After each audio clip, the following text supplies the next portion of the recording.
একদিকে কারফিউ, অন্যদিকে সড়কে সেনা সদস্যদের কঠোর নজরদারি। তাই অন্য কয়েকদিনের তুলনায় শনিবার সারা দেশে সহিংসতার মাত্রা ছিল অনেকটাই নিয়ন্ত্রণে। তবে শনিবার রাজধানীতে আইনশৃঙ্খলা বাহিনীর কঠোর অবস্থানের পরও বেশ কিছু জায়গায় সহিংসতার কিছু খবর পাওয়া যায়। বাকিটা জানাচ্ছেন রেজওয়ান ফয়েজ। আজকে সারাদিনের পরিস্থিতি যদি আমি একটু পর্যালোচনা করি তাহলে সারাদিনের পরিস্থিতি এরকম।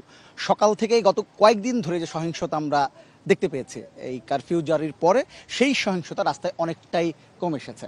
রাজধানী সহ সারা বাংলাদেশ থেকে আমরা যে খবর পেয়েছি গত কয়েকদিনের তুলনায় আজকে সেই সহিংসতার সংখ্যা মানে পরিমাণটা বা অনেকটাই কমে এসছে। এটা একটা বড় কারণ, যেহেতু রাস্তায় আইনশৃঙ্খলা বাহিনীর সঙ্গে সেনাবাহিনীর সদস্যরাও দায়িত্ব পালন করছেন, এই কারণে অনেকটা কমে এসছে। বিশেষ করে সকাল থেকে যেটা আমরা লক্ষ্য করেছি, কারফিউর কারণে রাস্তায় সাধারণ মানুষের চলাচল খুবই কম ছিল, একেবারে কম মানুষ কিন্তু বেরিয়েছেন।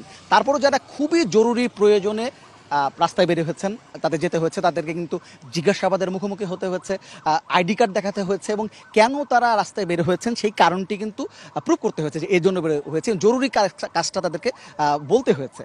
তারপর যদি আইনশৃঙ্খলা বাহিনীর সদস্যরা বা সেনাবাহিনীর সদস্যরা যদি সেটা নিয়ে তারা যে ঠিক আছে আসলে জরুরি কাজ আছে এটা নিয়ে যাতে সন্তুষ্ট হন, তখন তাদেরকে ছেড়ে দেওয়া হয়েছে অথবা তাদেরকে আবার ফিরতে বাড়িতে পাঠিয়ে দেওয়া হয়েছে। এই হচ্ছে রাজধানীর পরিস্থিতি ছিল।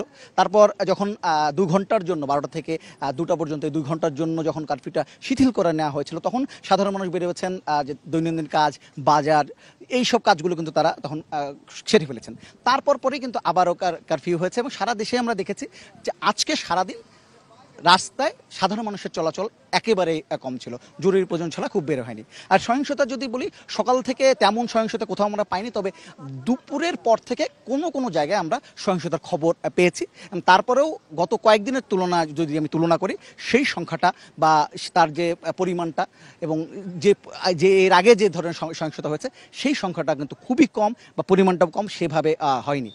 তারপর এই রাত এসছে, রাতেও কিন্তু আমরা দেখতে পাচ্ছি, আমি রাজধানীর পরিস্থিতি যদিও বলি, রাতে রাজধানীর পরিস্থিতি কিন্তু এখন পর্যন্ত শান্ত রয়েছে। দু একটি জায়গা ছাড়া বেশিরভাগ জায়গায় কিন্তু আইন শৃঙ্খলা পরিস্থিতি এখনও আইন শৃঙ্খলা বাহিনীর নিয়ন্ত্রণে রয়েছে গত কয়েকদিনের তুলনায়, এটা একটা ব্যাপার আছে। আর ইন্টারনেট নিয়ে অনেকেই প্রশ্ন তুলছেন যে কবে ইন্টারনেটে আসবে। ইন্টারনেট নিয়ে অনেকের মধ্যেই এক ধরনের অস্বস্তি কাজ করছে যে অনেকদিন ধরে ইন্টারনেট নেই। এটি নিয়ে আজকে তথ্য প্রযুক্তি প্রতিমন্ত্রী জুনায়েদ আহমেদ পলক যেটি জানিয়েছেন যে ইন্টারনেট ফিরতে আরও কিছুদিন সময় হয়তো লাগতে পারে, বা কবে ইন্টারনেটের স্বাভাবিক হয়ে আসবে ইন্টারনেটটি, সেটি তিনি এখনই পরিষ্কার করে বলতে পারছেন না।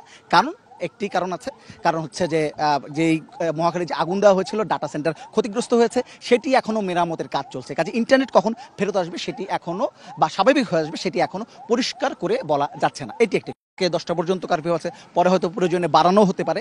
এই কারণেই 2 দিন সাধারণ ছুটি ঘোষণা করা হয়েছে সারা দেশে। এটি একটি তথ্য রয়েছে। তবে যদি সব কিছু মিলে বলি, সাধারণ মানুষের লক্ষ্য কিন্তু একটাই, যেভাবেই হোক না কেন, এই যারা কোটা আন্দোলনের পক্ষে আছেন কিংবা বিপক্ষে যাই বলেন না কেন, সবারই কিন্তু প্রত্যাশা কোনো একটাই, যে কোনোভাবে এই সহিংসতা যেটা আছে সেটা যেন বন্ধ হয়ে যায়। এটাই সবাই প্রত্যাশা করছেন।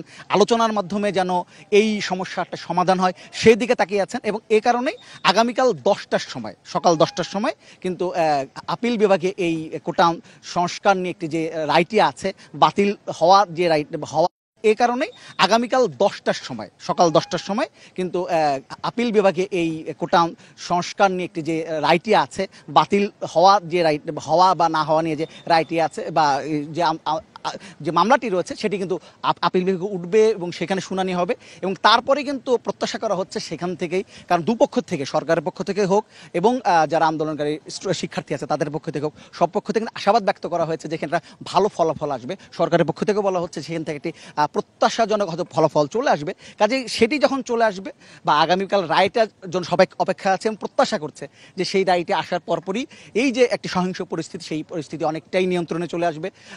যারা সবকিছু মিলে যে সারা দেশের যে পরিস্থিতি সেটি মোটামুটি স্বাভাবিক হয়ে আসবে বলে প্রত্যাশা করা হচ্ছে। সবার দৃষ্টি আসলে আগামীকাল সকাল 10টায় আদালতের দিকে, সেখান থেকে কি রায় আসে এবং তারপর আসলে প্রতিক্রিয়া কেমন হয় সেটির দিকে। তবে সবাই প্রত্যাশা করছে যেভাবে হোক না গত কয়েকদিন ধরে চলা যে সহিংসতা সেটি বন্ধ হয়ে যাবে এবং আবার বাংলাদেশে শান্তি ফিরে আসবে, এই প্রত্যাশা সবাই করছেন। তো এই এখন পর্যন্ত এই ছিল আমার কাছে সর্বশেষ পরিস্থিতি। কারফিউ